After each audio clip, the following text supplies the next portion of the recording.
আজকে আমরা সন্ধেবেলায় চলে এসেছি ভালোমদের ঘর। এখানে বেলুন ফাটানো হবে, কারণ মেলাতে আমরা বেলুন ফাটিয়েছিলাম সবাই মিলে।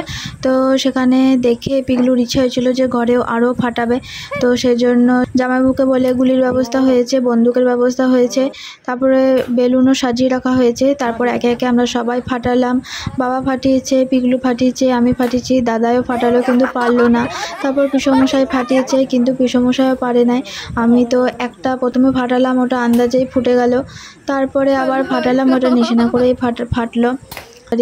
আর একটা কথা, যে এই শর্ট ভিডিওটার পরে বেশিরভাগ সব শর্ট ভিডিও আপলোড হবে, কারণ দিদি আর জামাইবাবু কাশ্মীর গেছিলো, তো সেখানকার ভিডিও আমাকে দিয়েছে। তো সেই ভিডিওগুলো ইউটিউবে আপলোড করব। প্রি ওয়েডিংয়ের ভিডিও যেমন আপলোড করেছিলাম ইউটিউবে শর্ট করে, তো এইগুলো তেমনই করব, ঠিক আছে। তো বেলুন ফাটানোর পর আমরা তো ঘর চলে এসেছিলাম। তাহলে ভিডিওটা এই পর্যন্ত ভালো লাগলে অবশ্যই লাইক, শেয়ার, কমেন্ট এবং সাবস্ক্রাইব করবে চ্যানেলটাকে।